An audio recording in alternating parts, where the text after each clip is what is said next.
Bailey Jordan Russell was born on September 14th of 1998. She was so beautiful. She was incredibly hilarious. She was athletic, she was intelligent, she was inspiring. She will always be 17 in our minds. This is her family on the night that she passed away. This is her father, the head athletic director and head high school football coach at my high school, and his wife. I was friends with their daughter, Macy, and his wife was very talented with a camera and took pictures at her husband's football games. They are pillars of the community, and they're loved.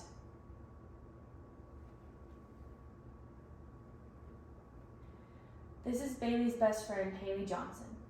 These two girls were in the car when Mr. Frazier, a young boy who was driving under the influence and was a student and football player of her father in the previous years, was driving under the influence and hit them.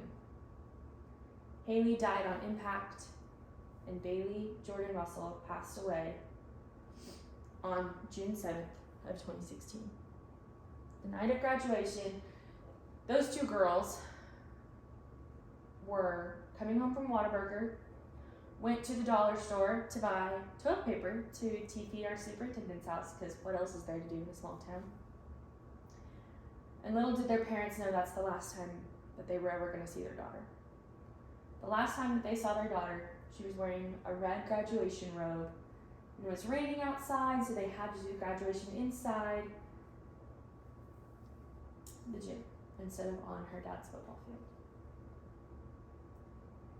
Now, people can stand up here and give speeches about drunk driving, and there will be statistics here in a minute just to show the severity of the situation, but it's important to look at how drunk driving affects people on a personal level. This girl was fully known and fully loved. Everyone who knew her loved her. Everyone still talks about her.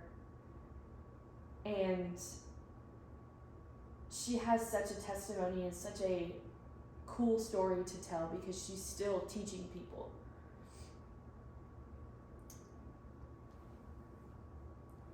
In 90 seconds,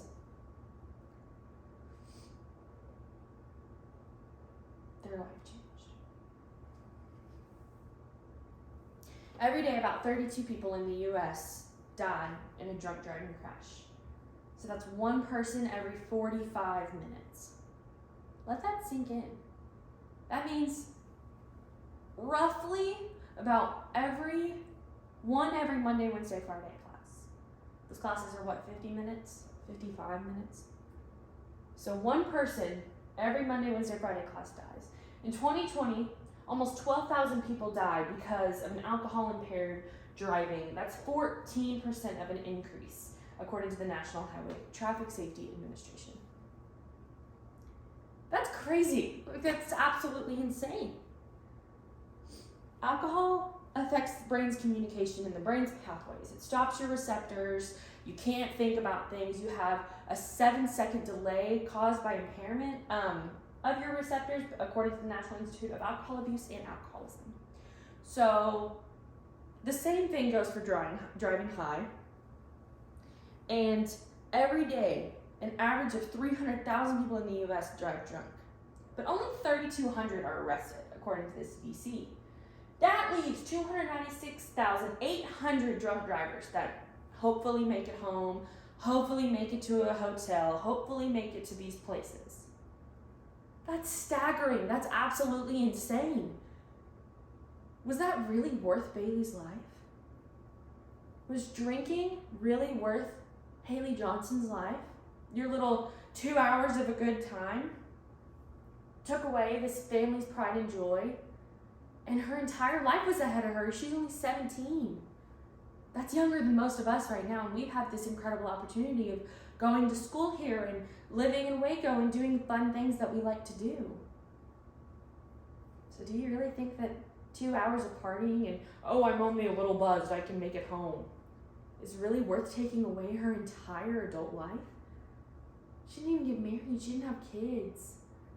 Her parents will never become grandparents. Her grandparents will never become great-grandparents. She'll never get to walk down the aisle. Their firstborn daughter. Where do we go with that? How do we wake up every day and say, oh yeah, we're just not going to talk about the fact that he drove home drunk last night? No. Because you never know who's going to be the next Bailey. You never know whose heart you're hurting when you drive drunk or high or whatever. Buzzed. It's a hot word. There are a lot of different organizations, such as since the 1980s, Mothers Against Drunk Driving, it's called MAD for short. They've helped cut drunk driving deaths by 50%. They have activism, they raise awareness, march in the streets, donate money. But where does it really all start? Where do we really all know what to do? You. Don't let your friends drive drunk. A $12 Uber ride is so much better than Mr. Frazier having to spend 60 years in prison. 30 years for each life he took away. And Bailey wasn't even 30. She doesn't get to be a 30-year-old mother that is struggling to go to t-ball practice, but make it to her daughter's dance recital and go to the PTA meeting. Bailey doesn't get to have all of these joys that we will have or that we are having right now. And her parents had to look this man in the eye and say to a former football player, a former student of theirs, I forgive you for killing my daughter. Is it truly worth it? Sometimes it's so much easier saying to adults, oh, I don't drive drunk. You drive buzzed. Or you get in a car with somebody who is a little buzzed because you need to go on a beer run, or you need to go on a nicotine run, or, all those things. I go to college, I know how it works. Call the Uber. Because Bailey would